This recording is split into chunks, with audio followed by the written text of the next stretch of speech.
ইটের ট্রাক্টরের swimming pool. এক এলাকার ছোট্ট একটি গ্রামে সুইমিং পুলে সাঁতার প্রতিযোগিতা হচ্ছিল।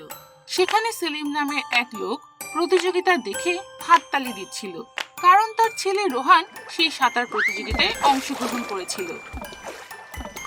কিন্তু এ কি, সেই প্রতিযোগিতায় শুধুমাত্র রোহানই অংশগ্রহণ করেছিল, কারণ সেলিম সেই গ্রামের অনেক বড় মহাজন ছিল এবং সেখানে শুধুমাত্র তার ছেলে রোহানই সাঁতার কাটতে জানত।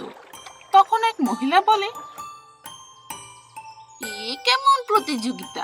একজন অংশগ্রহণ করলে সেই তো জিতবে, তাই না? সবাই দেখি পাগল হয়ে গেছে।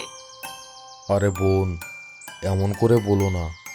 রোহান তো সেলিমের একমাত্র ছেলে।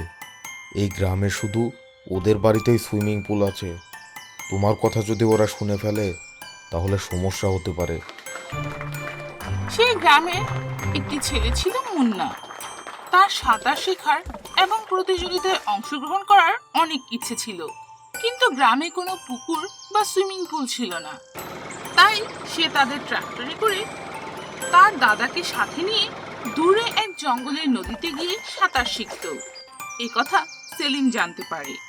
আর একদিন যখন মুন্না ও তার দাদা জঙ্গলে যাচ্ছিল, তাদের ট্রাক্টরের সাথে একটি ট্রাকের অ্যাক্সিডেন্ট করিয়ে দেয় আর সবাই নিচে পড়ে যায়।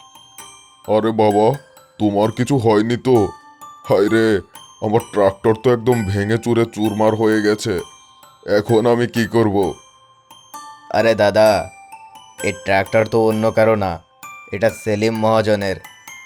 একটা কাজ করি, কেননা আমরা এই ট্রাক্টরের পেছনের অংশ সিমেন্ট দিয়ে বানিয়ে সেটাই পানি দিয়ে দিই। এতে করে আমরা আমাদের গ্রামের বাচ্চাদের সাঁতার শেখাতে পারবো, আর এভাবে সেলিমকেও শিক্ষা দেওয়া যাবে। কি বলো দাদা? দাদা আর মুন্না ঠিক তেমনটি করে। ট্রাক্টরের পেছনের অংশে ইটের সুইমিং পুল বানিয়ে ফেলে। সেটি গ্রামের সব জায়গায় নিয়ে যেত। কেউ সাঁতার শিখতে চাইলে মুন্না ও দাদা মিলে সেই ইটের সুইমিং পুলে তাকে সাঁতার শেখাতো। দেখতে দেখতে পরের বছর সাঁতার প্রতিযোগিতার সময় চলে আসে। সেটাই অংশগ্রহণ করতে 5 জন লোকও চলে আসে। এতজন দেখে সেলিম রেগে যায়। কিরে মুন্না, তোর অ্যাক্সিডেন্ট হওয়ার পরেও তোর শিক্ষা হয়নি? তুই এদের সাঁতার শিখিয়েছিস, তাই না? কিন্তু আমার ছেলেই জিতবে। যদি তোদের মধ্য থেকে কেউ জেতে, তাহলে আমি আমার বাড়ির সুইমিং পুলে সবাইকে সাঁতার শেখাবো। রাজি আছো তো? আমি তো রাজি, আপনি ভেবে নিন মহাজন মশাই। প্রতিযোগিতা শুরু হয়। মুন্না রোহান ও অন্য সবাইকে হারিয়ে প্রতিযোগিতা জিতে যায়। সবাই তার জন্য তালি বাজায়। আর শর্ত অনুযায়ী সেলিম তার বাড়ির সুইমিং পুলে সবাইকে সাঁতার শেখায়। জাদুর চকলেট গাছ। এক গ্রামে বিমলা নামের এক মহিলা ছিল। সে তার ছেলের সাথে থাকতো। তার নাম ছিল মোটু। মোটু তার নামের মতোই অনেক মোটা ছিল। বিমলা তার স্বামীর মৃত্যুর পর মোটুকে অনেক আদর করতে শুরু করে। এজন্য মোটু আরো দুষ্ট হয়ে যায়। মোটু চাওয়া মাত্রই বিমলা তাকে চকলেট দিত, আর এটাই তার অভ্যেস হয়ে দাঁড়ায়। মা মা, আমার এক্ষুনি 10টা চকলেট চাই, তা না হলে কিন্তু আমি খাবার খাবো না। মোটুকে কাঁদতে দেখে বিমলা তখনই বাজারে যেয়ে তাকে চকলেট কিনে এনে দেয়। কিছুদিন পর মোটু আবার চকলেটের জন্য কাঁদতে থাকে। তখন বিমলা বলে, দেখো মোটু, অনেক হয়েছে, আজ থেকে তুমি আর কোনো চকলেট পাবে না। একথা বলে তাকে শাসন করে। তখনই মোটু বাজারে যেয়ে এক দোকানের পাশে লুকিয়ে থাকে। তখনই তার বন্ধু সুরজ এসে চকলেট কিনতে থাকে। যখন দোকানদার সুরজকে চকলেট দেয়, তখনই মোটু সেই চকলেট নিয়ে পালিয়ে যায়। আরে মোটু, থামো বন্ধু। আরে কেউ ধরো, ওকে ধরো, ও আমার চকলেট নিয়ে পালাচ্ছে, ধরো ধরো। এরপর সুরজের বাবা মা ও গ্রামের লোকেরা মোটুর নামে অভিযোগ করতে বিমলার কাছে যায়। সবাই অনেক রাগ করে তার নামে অভিযোগ করে। তখন বিমলা তাদের বলে, আপনারা আমার ছেলেকে ক্ষমা করুন, সে অনেক ছোট, তার এমন করা উচিত হয়নি, এরপর কখনো এমন হবে না।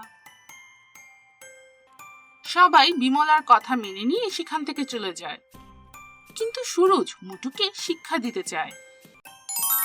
পরদিন যখন মোটু গ্রামে ঘুরে বেড়াচ্ছিল, তখন সুরজ কিছু ছেলেকে ডেকে তাদের চকলেট দিচ্ছিল। এটি দেখে মোটুও সেখানে যায়। সুরাজ, এত চকলেট তুমি কোথায় পেলে? আরে বন্ধু, আমি আমি তো এসব জঙ্গলের এক জাদুর চকলেট গাছ থেকে পেয়েছি। সেখানে আরো অনেক চকলেট আছে, যেমন milk bar, dark chocolate, fruit chocolate, nut আর ড্রাই ফ্রুট চকলেটও আছে।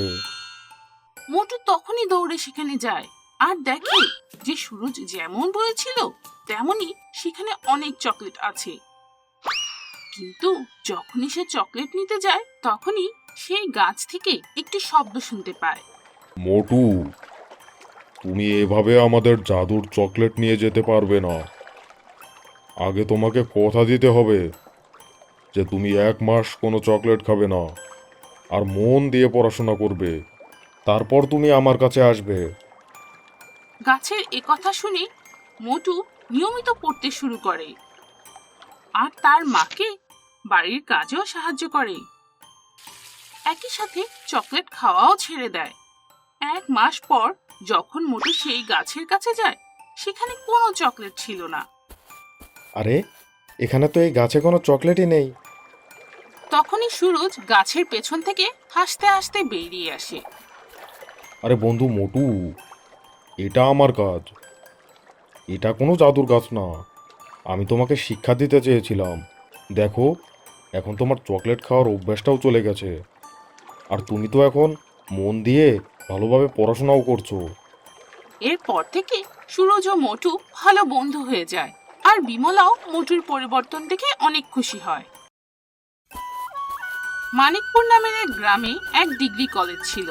সেই কলেজে পরীক্ষা হচ্ছিল। কাশিম ও রোহন নামের দুই বন্ধু সেই কলেজে পড়তো। কাশিমের বাবা রাজু অটো ড্রাইভার ছিল, আর রোহনের বাবা লালু মহাজন ছিল। লালু অনেক বড়লোক ছিল।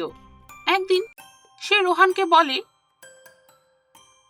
আরে বাবা, তুই শুধু এই পরীক্ষায় পাশ কর, তুই যা চাইবি আমি তাই কিনে দেব। বাবা, আমার একটা বাইক চাই। আমার অনেক দিন ধরে একটা বাইকের শখ। কিন্তু কাশিমের বাবা রাজু গরিব অটো ড্রাইভার হবার কারণে কাশিমকে কিছুই দিতে পারত না। কলেজে পরীক্ষা শেষ হয়ে যায় এবং রেজাল্টের দিন চলে আসে। তাই সবাই নোটিশ বোর্ডের কাছে ভিড় করে। সবাই রেজাল্ট দেখে, পাশ করলে খুশি হয় আর ফেল করলে মন খারাপ করে। তখন রোহান কাশিম তার বন্ধুদের সাথে সেখানে আসে। হা হা হা, বন্ধুরা, আমি তো 3rd ক্লাস পেয়ে পাশ করে গেলাম। এবার আমি যা চাইবো আমার বাবা আমাকে তাই দেবে। বন্ধু রোহান, আমি অনেক খুশি, আমি এবার 1st ক্লাস পেয়ে পাশ করেছি। তখন সবাই কাশিমকে পার্টি দিতে বলে। আরে, তোমরা তো জানোই আমার বাবা অটো চালিয়ে আমাদের পরিবার চালায়। আমি তো এখন তোমাদের পার্টি দিতে পারবো না। তোমাদেরকে আমাদের বাড়িতে দাওয়াত দিলাম, তোমরা আমার বাড়িতে আসো। এই ব্যাপারে আমার বাবা মা মানা করবে না। ভিখারি ভেবেছিস আমাদের? বাড়িতে নিয়ে দাওয়াত খাওয়াবি? আমার বাবাকে দেখ, আমি 3rd ক্লাস পেয়েছি, তারপরেও আমার বাবা আমাকে বাইক কিনে দেবে। তোর বাবা তো একটা কিপটে। কাশিম বাড়িতে গিয়ে তার রেজাল্টের কথা বাবা মাকে জানায়।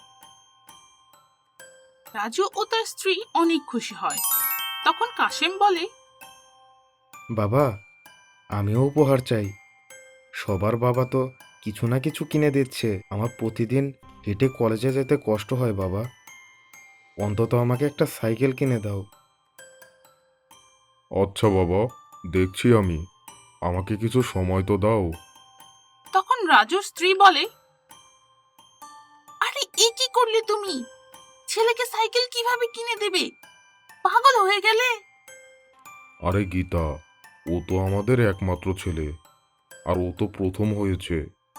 এই বয়সে তো কিছু শখ থাকবেই। আমি কোনোভাবে ব্যবস্থা করে ফেলবো। সামনের সপ্তাহে তো ওর জন্মদিন, তখন আমি ওকে সারপ্রাইজ হিসেবে একটা সাইকেল দেব। এরপর রাজু কাশিমের জন্মদিনে তার চোখ কাপড় দিয়ে বেঁধে দেয়। আস্তে আস্তে তাকে ধরে তাকে ঘরের বাইরে নিয়ে আসে। চোখের কাপড় খুলতেই কাশিম অবাক হয়ে যায়। সেখানে এক নতুন বাইক ছিল। সে অনেক খুশি হয়ে যায়। সেটি নিয়ে সে তার বন্ধুদের দেখায়। আরে গীতা, দেখেছো আমাদের ছেলের মুখের হাসি? বাইকের টাকা আমি আস্তে আস্তে দিয়ে দেব, তুমি কোনো চিন্তা করো না। আমার ছেলের হাসি তো হীরার থেকেও দামি।